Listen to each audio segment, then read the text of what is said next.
Bom, eu vou fazer um panorama aí da situação atual. Eu já fiz um documento lá no chat falando sobre isso, né? Mas, evidentemente, vou dar uma atualizada porque aconteceu coisas novas da quarta para cá. Então, na prática, hoje, o Google é o administrador. Por quê? Que basicamente é o seguinte, ele limitou o armazenamento individual em 15 gigabytes e também ele bloqueou para todo mundo a criação de novos documentos para e-mail, ou seja, você não consegue interagir com a plataforma até que o armazenamento total fique abaixo de 100 terabytes. Né? Então, aquilo que era uma tarefa de administrador, ele passou a fazer, ele assumiu o controle, coisa que a gente sempre falava, né? O superadministrador, na verdade, era um cargo, vamos dizer assim, que tinha algumas regalias a mais, podia criar conta, extinguir conta, mas, na verdade, quem administrava a plataforma, está aí claro agora, é o Google. Né? Ele faz o que bem entender. Bom, na situação que a gente está hoje, nem usuários com menos de 15 gigabytes de armazenamento individual conseguem interagir com a plataforma. Né? Isso por quê? Ainda a gente está com o nível total de armazenamento acima de 100 terabytes. Okay? Então, isso é muito importante porque senão o cara pensa assim, não, na hora que eu chegar em 15 vai funcionar. Não, não vai porque no total a gente está com mais de 100 terabytes. O Google continua querendo que o SJF assuma institucionalmente a plataforma indicando um administrador. Isso até hoje está bem claro, né? Por quê? Porque ele está interagindo com a universidade de uma maneira geral, mandando notificações, mandando ofícios. Então, isso é uma maneira de dizer que está ainda naquela fase assim, de conversa amigável entre ambos. Né? Uma coisa importante esclarecer, nem eu e nem o Fonseca, que era também um superadministrador, nós temos competência legal para assinar nada em nome da OJF. Então, exatamente por causa disso que a gente não consegue entrar na plataforma. Tá? Muita gente perguntando quem é o administrador, quem é o administrador. A universidade, por enquanto, não indicou ninguém. Quer dizer, o que quer dizer isso? Não indicou ninguém que tenha competência para negociar com o Google. Tá? É essa a situação. Ainda continuando sem nenhuma política institucional da UFJF para o uso dos e-mails alternativos, aqueles @curso.ufjf.br, e que tinha sido discutida com a comunidade. Nós encaminhamos ao Conselho Superior 3 recursos para discutir aquele ofício que extinguia os e-mails alternativos, aquele ofício da Prosdave, do pró-reitor e do presidente do CGD. Né? Isso não foi apreciado na última reunião do Conselho, não tivemos notícia quando isso vai entrar em pauta, e o que a gente pede, basicamente, naqueles recursos, é que a gente abra uma discussão da regulamentação dos e-mails alternativos. Isso até hoje não foi feito. Mesmo que alguém queira comprar armazenamento adicional, né, porque aparece lá na tela, comprar armazenamento adicional, todo mundo que está tendo acesso está vendo isso. Na hora que você apertar lá, você vai ver que não consegue comprar nada. Tá? O Google ele não pode vender absolutamente nada vinculado às contas alternativas, curso.hdf.br. Por quê? O Google entrou na universidade, né, vamos dizer assim, sem pagar nada, não foi que nem um banco que teve que pagar alguma coisa para botar uma agência aqui dentro da universidade. O Google não. Ele ocupou o espaço virtual da universidade, porque a universidade também não pagava nada ao Google.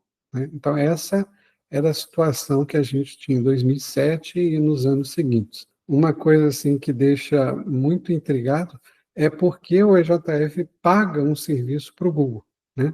Sendo que a nós é dado gratuitamente. Então, está encerrando um serviço gratuito e contratou um pago. Né? Essa questão é uma questão crucial, o Google se deu conta disso, né? por isso que ele não está permitindo vender nada pela plataforma, né? Então, essa situação é uma coisa que deverá ser investigada pelos organismos de controle, tipo o Ministério Público Federal, TCU, Tribunal de Contas da União e etc.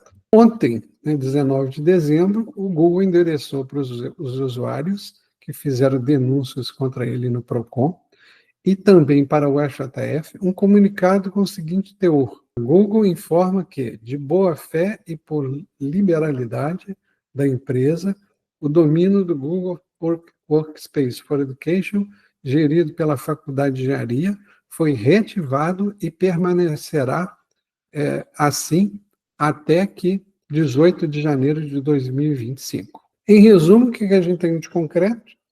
A gente tem um acesso ao conteúdo das nossas contas, o que antes a gente não tinha, o que deixou muita gente aflita, né, porque tinha muito conteúdo ainda. Alguns tomaram conhecimento quando foi cortado a plataforma, isso é uma coisa assim, eu recebi várias mensagens por ter sido administrador por muito tempo, né, de pessoas, o que aconteceu, por que foi cortada a plataforma, as pessoas não estavam nem sabendo direito o que estava acontecendo, o que aconteceu durante esse tempo todo.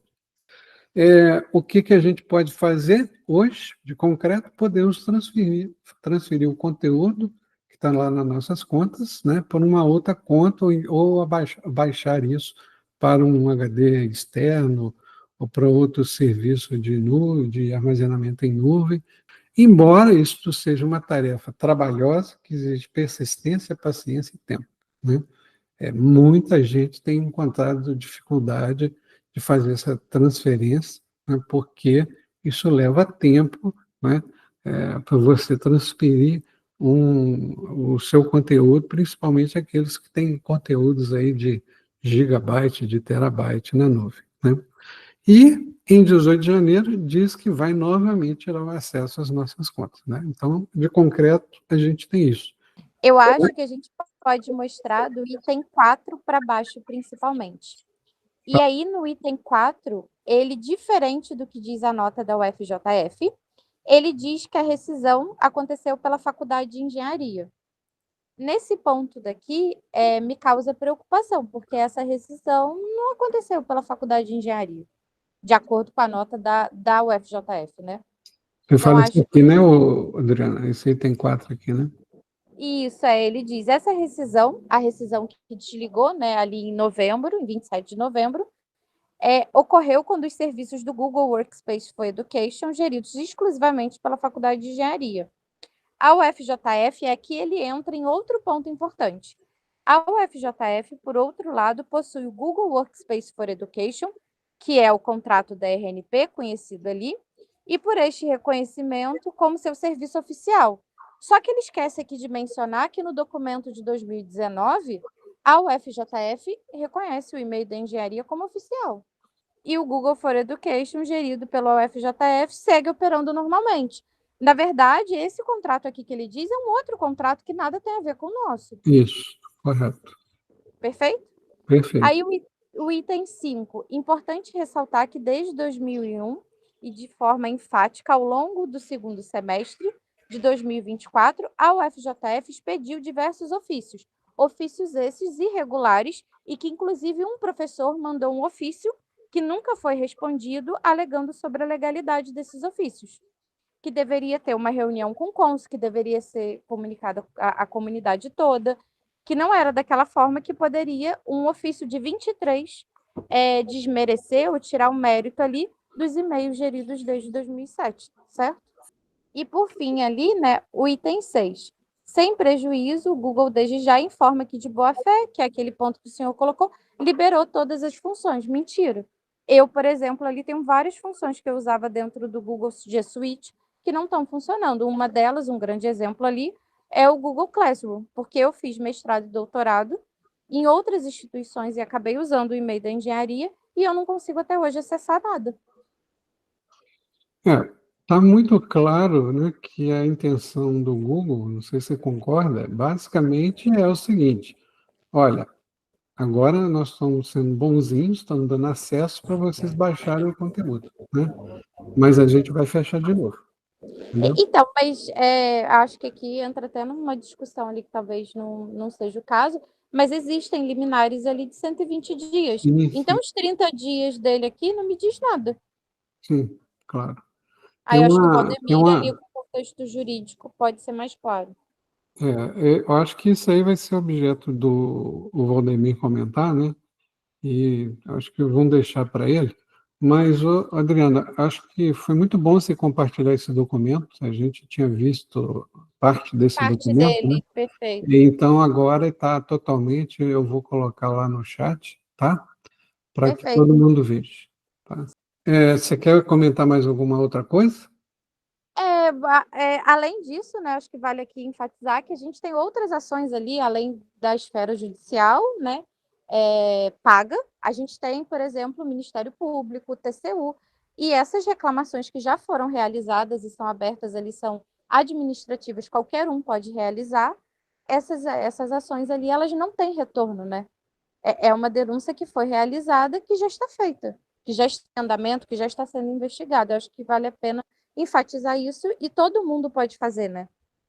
Acho que esse é outro ponto importante. A Ana fez uma planilha com todos os dados das ações judiciais em andamento, que estão em andamento, né? Então, se você quiser comentar alguma coisa da sua planilha, ô, Adriana, fique à Posso vontade. comentar? Eu atualizei ela na terça-feira última, antes de retornar ao Ministério Público. No dia que eu atualizei, já tinham 102 processos, e desses 102 processos, tinha em torno de 4% ali indeferido, mas eu acredito que estava muito. Eu não tenho ganho de causa aqui para poder falar, que estava muito mais relacionado ao formato que foi dado entrado no judiciário, até porque alguns ali eu vi hoje mais cedo que o recurso já foi aceito, e em torno de 60% já estavam deferidos. E desses 60%, mais de 40% tinham a liminar acima dos 120 dias, e além disso, além de você ter liminar dos 120 dias, o e-mail permaneceria funcionando até o final da discussão jurídica. Né? Boa noite, pessoal. Serei breve aqui. Eu acho que vale deixar um espaço no final para responder perguntas, né? Então, quem tiver alguma dúvida específica pode colocar no chat. Eu acho que assim funciona melhor, né? O que aconteceu essa semana? O que aconteceu essa semana é isso que o Paulo falou, né? Todos os e-mails foram é, restabelecidos, independente de terem ingressado com a ação judicial ou não. Né? Algumas pessoas estão se questionando sobre a importância de terem entrado com a ação judicial. A gente entende que essas ações judiciais foram extremamente importantes para que a gente chegasse nesse momento, né? Porque a Google colocou que foi uma liberalidade que ela estava fazendo para que os usuários pudessem salvar os seus arquivos. Mas, na verdade, o que aconteceu é que ela foi obrigada a fazer isso, né? Uma dúvida recorrente que está no grupo é sobre o tempo que isso vai ficar aberto. A Google colocou que o tempo é 30 dias, né, conforme a Faculdade de Engenharia divulgou em nota, mas a gente entende que não, como a Adriana falou, né, no nosso processo, nós conseguimos 120 dias, em alguns sendo que a gente tinha pedido até o final do processo, em outros processos o juiz entendeu que deveria ser restabelecido até o final do processo, então essa discussão está longe de acabar. Né? Como eu expliquei anteriormente, para algumas pessoas que me procuraram, e eu percebi que a maioria dos processos foram nessa linha. Essa primeira etapa é uma decisão liminar, né? A gente conseguiu o restabelecimento por uma decisão liminar. A Google, vendo essa quantidade grande de decisões liminares, ela resolveu abrir para todos para diminuir o dano que ela vinha sofrendo, né, e o ímpeto de judicialização. Ela percebeu, né, os departamentos jurídicos fazem esse cálculo, é um cálculo muito apurado de até onde dá para ir com determinada posição, né? Então, ela percebeu uma propensão à judicialização por parte dos usuários, né? Como a Adriana falou, foram quase 100 ações, e aí em 15 dias, quase 100 ações, a Google entendeu que o cálculo econômico para manter o, o e-mail suspenso não valia a pena, né? Então, ela estava propensa a ser multada com multas diárias aí que minimamente atingiriam R$ 1.000 por dia e por autor. Então, isso é R$ 100.000 por dia, em 10 dias, R$ 100.000 por dia, em 10 dias, 1 milhão. Né? Então, esse é um cálculo que os departamentos jurídicos fazem para avaliar se vale a pena ou não. Bom, então, o que acontece? Com os processos das pessoas que já entraram, vai depender muito do que o seu advogado está pedindo, né? O que foi solicitado por ele. Então, cada processo vai ter uma continuidade diferente. Em alguns processos, eu percebi que foi solicitado, né, foi requerido a indenização por danos morais. A gente entende também que essa indenização é cabível, né? Eu trouxe até algumas decisões na apresentação que eu não vou colocar aqui não, porque eu acho que senão a gente vai estender muito, não ficou muito bom porque ficou pequeno, mas quem se interessar pode me procurar no privado que eu encaminho. Algumas decisões do Tribunal de Justiça de São Paulo, né, e aí eu estou respondendo uma pergunta que veio bastante, assim, se vale a pena né, ingressar com a ação judicial, se há alguma chance de êxito nessa ação judicial, né, mais propriamente dito. E a gente tem entendido que o Tribunal de Justiça de São Paulo tem aplicado, né, sanções de indenização por danos morais em quase todos os casos onde houve a suspensão né, da forma como ocorreu a nossa, pelo uso inadequado, né, de acordo com os termos de uso. Então, a gente entende que a forma como foi colocada é uma forma equivocada e ela é passível de reparação por danos morais. Do outro lado, da UFJF, a gente entende que também há um direito subjetivo dos autores, né, em manter os seus e-mails por algumas razões, né, que eu já expliquei, não vou me delongar muito, mas principalmente porque a nova lei de licitações, ela traz no seu artigo 43 que mesmo os processos viciados, né, de alguma forma, ou eivados de alguma nulidade, eles só podem ser cancelados mediante aferição do interesse público. No nosso caso, né, mesmo que a UFJF né, coloque que há um vício de representação na contratação de serviços, a gente entende que esse vício de representação ele está superado pelo interesse público. Né? Então, essa quantidade de ações que a gente está movendo, a atuação do Ministério Público, a atuação do PROCON, ela demonstra claramente, né, que há um interesse público na perpetuidade do e-mail. E aí vai depender muito de como cada advogado tratar a questão, né? E aí eu novamente me coloco à disposição para conversar com os advogados que tiverem interesse, né, em trocar ideias sobre o assunto. E eu acho que assim é isso, né? Em um primeiro momento.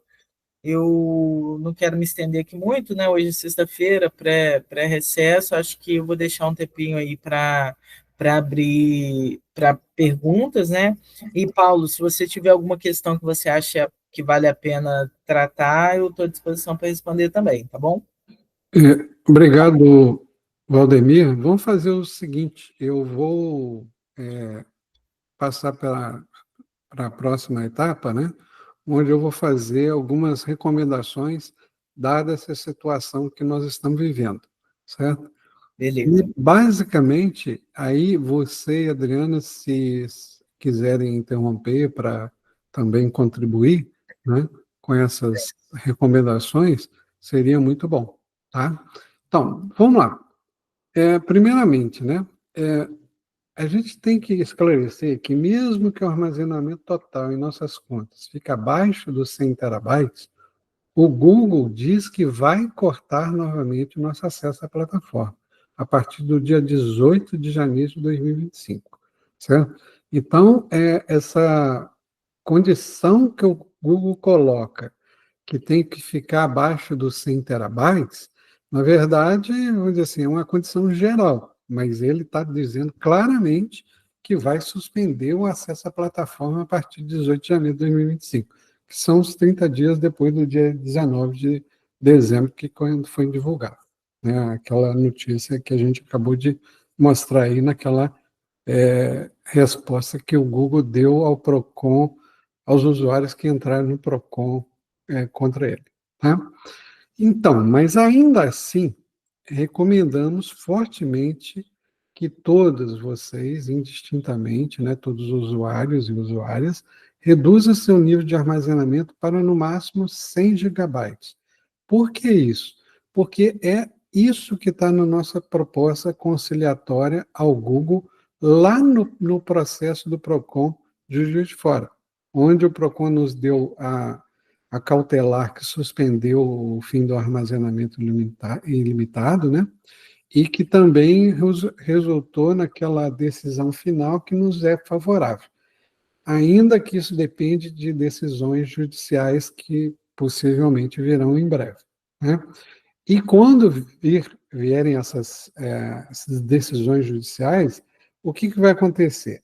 Vai acontecer o seguinte, a gente vai ter que entrar, olha, a nossa proposta é de ficar em 100 gigabytes, não é permanecer ilimitado o resto da vida. Então, a gente já está avisando de uma vez, né? Não adianta achar que vai ficar com o ilimitado o resto da vida, que não vai. Então, já está avisando de uma vez que na nossa proposta de conciliação, a gente colocou isso lá. Isso aí foi obtido depois de uma consulta ampla que foi feita quando a plataforma ainda era aberta. Então, todo mundo respondeu um formulário do Google logado, né? Então, não foi uma consulta assim a esmo, não, tá? Então, é bom que todo mundo tenha clareza disso. Quer dizer, os 100 gigabytes, gente, tem que ficar abaixo dele.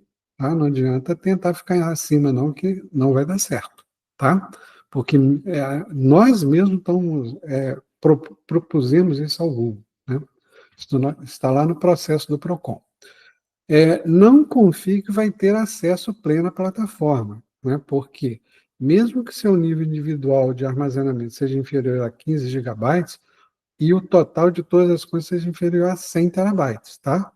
Ou seja, por quê? Porque o Google já está adiantando que no dia 18 ele vai tirar do ar. Então, quer dizer, tem gente que pode estar achando assim, não, vamos diminuir para menos de 100 terabytes, menos de 15, que nós vamos ter acesso. Pode até acontecer durante 2 dias, porque no dia 18 ele vai tirar do ar, porque ele já avisou que vai tirar do ar. O que ele quer mesmo parece que romper o contrato, mas e por quê? Porque ele está pressionando a universidade, né, a reconhecer esse contrato que foi feito lá atrás para ele ocupar um espaço virtual da universidade, né? Ou seja, há uma briga e, ao mesmo tempo, uma troca de gentileza entre o Google e o FJF. Continuar com as ações coletivas, né? Existem várias ações coletivas, eu mesmo protocolei uma no MPF, né? Tem uma na PGM, que é do PROCON, né? E a Adriana, se não me engano, protocolou no MPF e no TCU. Se a Adriana quiser falar sobre isso, fica à vontade, tá, Adriana? Perfeito. Eu protocolei no MPF e no TCU, através do Tratado de Budapeste também, que é um tratado internacional sobre proteção de dados, e também fiz uma denúncia no CAD. A Adriana tem sido muito ativa nessas ações coletivas, né? Então, eu acho que grande parte da reação do Google, inclusive essa última, tem muito a ver com isso, né? Essa pressão e também as ações individuais que nós vamos falar daqui a pouco. Objetivando as ações coletivas, o que elas objetivam? Basicamente, é alcançar com o Google um nível de armazenamento individual de 100 gigabytes. Né? A gente está pedindo isso, por exemplo, na PGM a gente pede isso, né? A gente quer fazer constar que, quer dizer, aquela proposta de conciliação. E com a JF, a manutenção dos nossos endereços de e-mail. Eu esqueci de anotar aí que uma das ações coletivas é o nosso recurso ao Conselho Superior, onde a gente pede basicamente essa questão aí com a Universidade de manutenção dos endereços, né? Muito bem. Continuar com as ações judiciais individuais até que todo o processo seja satisfatório no âmbito pessoal de cada um, pois, embora a situação atual seja melhor do que anteriormente, né, porque nossos dados estavam lá trancados, né, e agora a gente pelo menos tem acesso, pode baixar e etc. Quer dizer, para quem estava numa situação daquelas, agora deu o Google, vamos dizer assim, destampou a panela de pressão. Acho que o grande objetivo dele foi essa, porque estava a avalanche de ações individuais estava muito grande, né? Então, acho que uma das causas foi exatamente diminuir essa pressão. Mas estamos sem acesso pleno à plataforma, ninguém está conseguindo fazer tudo o que quer, obviamente, pouca coisa, e mesmo assim, somente até o dia 18 de janeiro, né? Porque a correspondência do Google é muito clara. Então, quer dizer, quem está com ação judicial, individual, pode. A primeira, logo depois que saiu permitir o acesso, deu a impressão que o Google tinha voltado completamente atrás. Não, ele não voltou. Ele só deu um tempo aí, mas vai continuar a pressão. A pressão das ações coletivas e individuais é que fez o Google reabrir a plataforma, entre aspas, de boa fé e por liberalidade, como ele disse na correspondência, né? Bom, tá aí, quem quiser entrar, tá esses dois QR Codes aí, um do lado, deixa eu ver como é que tá, do lado direito é o do Telegram, do lado esquerdo é do WhatsApp. E também embaixo está o endereço de e-mail, endereço de URL, né? Para quem quiser digitar diretamente, tá? Eu vou, então, parar aqui, deixar, e vamos responder as perguntas que surgirem, e também, se a Adriana e Valdemir quiserem falar alguma coisa a mais, fica à vontade. Da minha parte, o que eu queria dizer era isso, e já deixo aqui o meu muito obrigado a todos vocês. Mas vamos lá às perguntas. Estamos muito agradecidos a vocês também, né, por ter apoiado a gente, eu acho que isso é fundamental. Quer dizer, a gente fez um trabalho, mas com o apoio de vocês, que é o fundamental nessa história, né? Se não fosse isso, a gente não ia chegar até onde chegamos, né? Eu acho que todo mundo lutou na medida do possível, das suas condições, né? Estamos aí lutando. Bom, o Douglas Ferreira faz um comentário se o diretor da engenharia poderia ser um bom administrador. Ele, com certeza, o Douglas. O grande problema é aquele que a gente tem colocado, né? O diretor, para ser administrador, ele tem que ter um aval da administração superior da universidade para poder assumir a plataforma. Se ele não tiver esse aval, ele não adianta vamos dizer assim, colocar o nome dele lá, que ele não vai poder fazer nada. Porque a primeira coisa que aparece quando ele vai acessar a plataforma, né, como administrador, vai ser dizendo o seguinte: para ele aceitar os termos de serviço, e sendo que ele declara que tem competência legal para responder em nome da UFJF, coisa que ele não tem, né? Ele não pode assinar contratos em nome da universidade. Quem pode assinar contratos em nome da universidade é a reitora ou quem ela delegar competência para tal, tá bom? Guilherme Batista. Esse para 18 de janeiro, pode ser que novamente seja antecipado? Ô, Guilherme, você fez a pergunta que todo mundo já viu, né?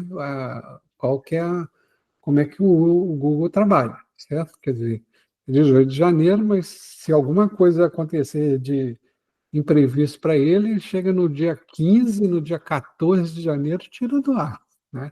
Não há garantia. Ele próprio diz isso, né, que é uma liberalidade dele, quer dizer, ele entende que continua podendo fazer. Muito embora a gente tenha que ver que tem muita ação judicial correndo, né, e essas coisas não ficam de graça. Pode até você afrontar a justiça em algum momento, mas não é assim, não, tá? Deixa eu ver. Ô Paulo, sobre a pergunta anterior da administração da Faculdade de Engenharia, Adriano, você levantou a mão, quer Eu falar? queria complementar exatamente da pergunta anterior também. Posso complementar antes? Sim.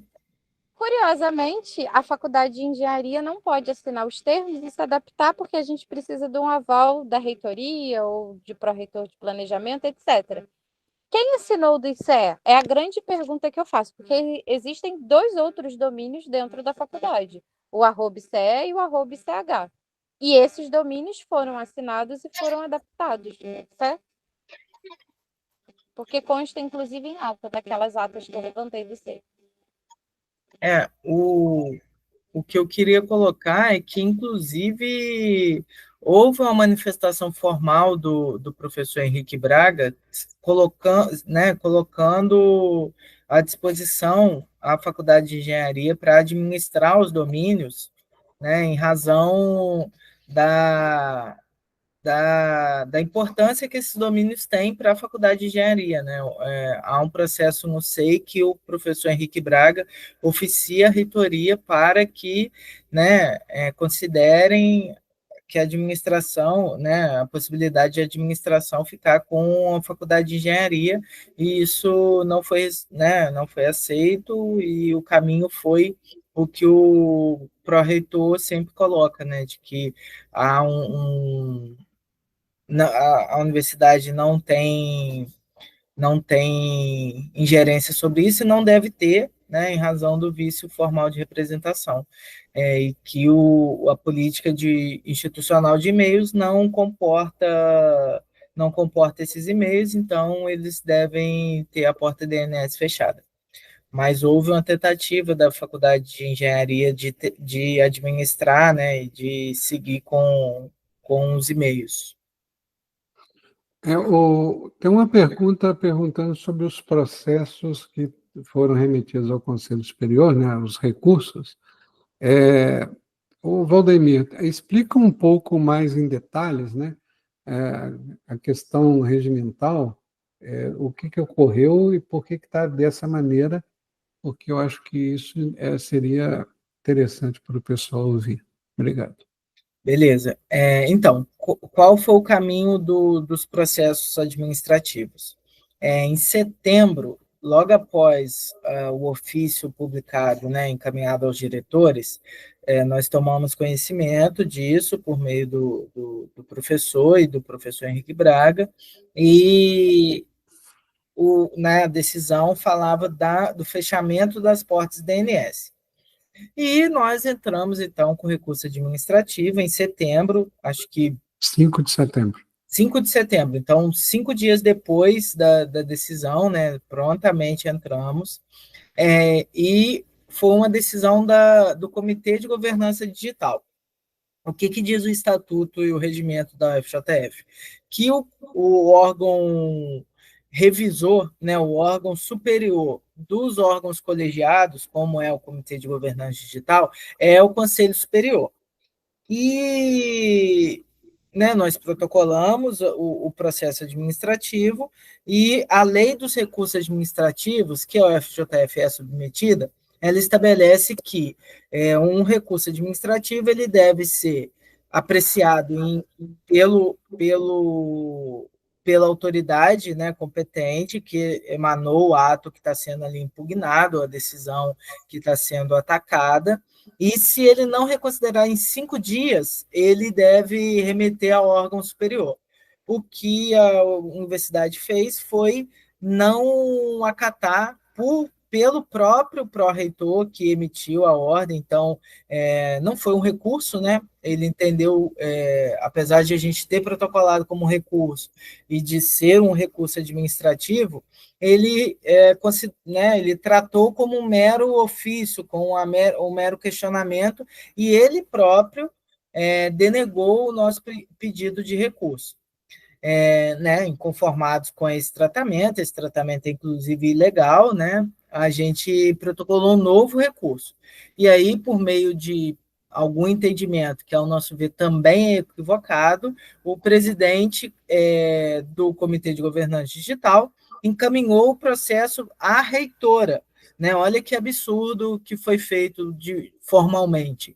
É um órgão colegiado que tem atribuição consultiva e deliberativa, né? Então, é um órgão colegiado composto por vários órgãos ali da universidade, representação de várias entidades, seria submetido, né, ao arbítrio da reitora. Uma pessoa, né, teria o poder de revisar a decisão de um órgão colegiado. Bom,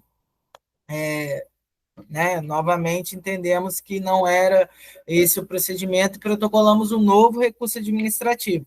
Esse recurso administrativo chegou no dia 19 de novembro na mesa do secretário-geral da UFJF e até hoje não foi dado o encaminhamento, né? Não foi colocado para votação, não foi convocado os conselheiros, não foi levada a consideração dos conselheiros, enfim, mais um arbítrio da UFJF, né? Infelizmente, nesse caso, o processo tem até 60 dias para ser julgado, o recurso tem até 60 dias para ser julgado, são 30 dias prorrogáveis por mais 30, espero que tenha tido uma movimentação ontem prorrogando o prazo de julgamento desse recurso, né? Senão teremos uma nova ilegalidade constatada, mas são 30 dias prorrogáveis por mais 30. Então, o Conselho Superior tem 60 dias para votar, né, para decidir aí sobre esse recurso. Mas, como a gente vê, né, os nossos gestores, isso não é uma qualidade, né, exclusiva dos gestores da UFJF, nossos gestores públicos estão muito mal preparados, né, isso demonstrou aí claramente que estão muito mal preparados para lidar com esses assuntos de uma complexidade maior, que envolvam temas tecnológicos, que envolvam direitos subjetivos de muitas pessoas, né, que envolvam relações novas para o direito, inclusive. Então, o que está acontecendo é isso. Infelizmente, a universidade, né, a administração central da universidade tem tido uma postura que eu não consigo nem qualificar, né, mas a nosso ver uma postura irregular, e que tem prejudicado, porque se a gente conseguisse levar nossos argumentos aos conselheiros do Conselho Superior, provavelmente a gente teria um espaço de discussão mais rico do que o espaço que a gente está tendo com esses nossos representantes, né? Eu digo nossos porque eu acho que todo mundo tem esse sentimento que a universidade ainda é nossa, né, e que a gente faz parte dela, mesmo não estando com o vinculativo, né? Então, fica aí também o meu desabafo pessoal, né? Porque eu acho que a condução desse processo tem sido tenebrosa, e isso tem prejudicado a gente, como todos estão vendo. Obrigado, Valdemir. Tem mais uma perguntinha para você. Até fixei ela lá no chat do YouTube, que é a seguinte, vou ler. Quem está com ação judicial deferida com restabelecimento pelo prazo de 120 dias, significa que esses 30 dias da Google podem ser estendidos judicialmente, então? Né? Pergunta do Guilherme Batista. Na verdade, eles não podem, eles devem ser estendidos. A Google não pode fechar os e-mails antes de 120 dias para quem tem decisão nesse sentido. e a Google não pode fechar, né, impedir o acesso de quem tem decisão que coloca um prazo maior do que 30 dias de forma geral, né, como a Adriana falou. Tem gente que conseguiu que até o final do julgamento do processo a Google mantenha o acesso, né, a Google e a FJF mantenham o acesso aos e-mails. Então, esses 30 dias que ela colocou, provavelmente são 30 dias de regra geral, né? Todos os usuários terão esses 30 dias, que é o tempo que ela terá para tratar caso a caso, né? Então, provavelmente, quem conseguiu 120 dias ficará com acesso por 120 dias, quem conseguiu até o final do processo ficará com o acesso até o final do processo, e os demais ela deve, de fato, fechar o acesso, né? E isso impediria aí uma tutela de urgência, né?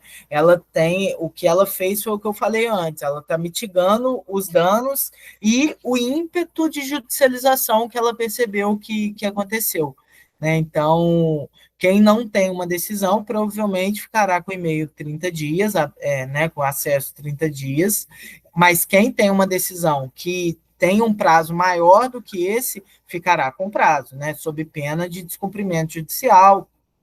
Tem uma multa pesada, né, para isso, tem multa diária que força o acesso. Enfim, quem tem decisão judicial conseguirá provavelmente que o prazo fixado na decisão judicial seja cumprido. Ela pode só fechar também e arcar com os ônus disso, né? O que eu acredito que não vai acontecer. É bom lembrar, né, Valdemir, que a universidade também tem que cumprir todos esses prazos. Exatamente. Embora a universidade já tenha divulgado que vai cumprir as decisões judiciais, né? Então, A postura da UFJF nesse sentido tem sido positiva, né? Ela não recorreu, ela acatou de pronto, né? Então, o indicativo que a gente tem é esse, né, Paulo? De que ela vai cumprir, vai deixar as portas da ANS abertas enquanto for necessário. porque tecnicamente, vamos dizer assim, é complicado você só liberar a porta DNS para alguns usuários, né? Não é tão simples de fazer isso, tá? Embora o Google seja mais fácil, que ele pode suspender, ele libera a plataforma, mas suspende todos os usuários que não têm decisão judicial. Por aí ele é possível fazer isso. O Vinícius Nunes pergunta: como ficou o uso ilimitado de espaço na plataforma nas ações individuais? Né? O Valdemir também, hoje você está sendo solicitado, Valdemir. Ele está querendo dizer o seguinte: a questão do uso do armazenamento ilimitado, né? Se isso foi pedido nas ações judiciais individuais, alguma coisa assim.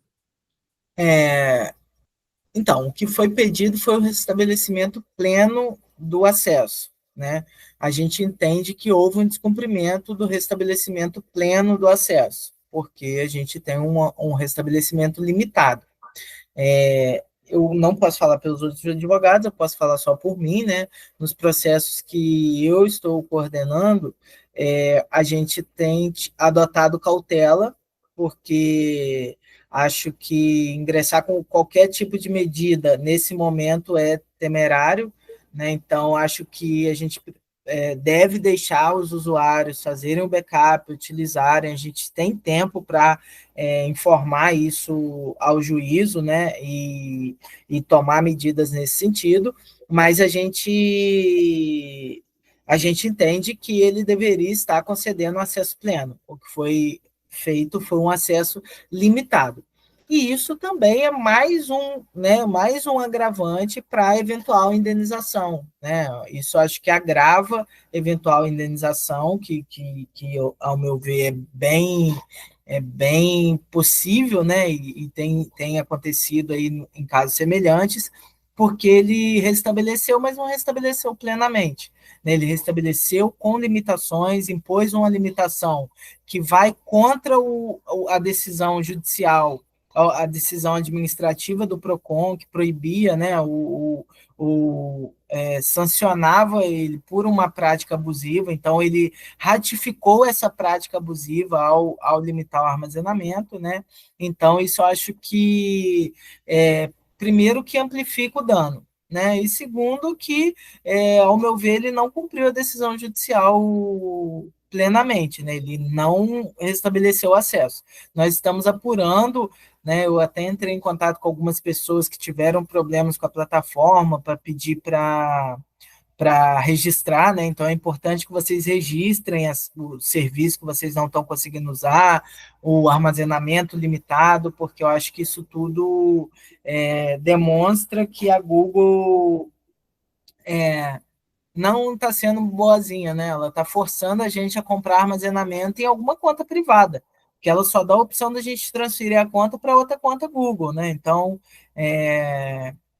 na verdade, o que está acontecendo é uma prática de mercado abusiva, né? E grosseira até.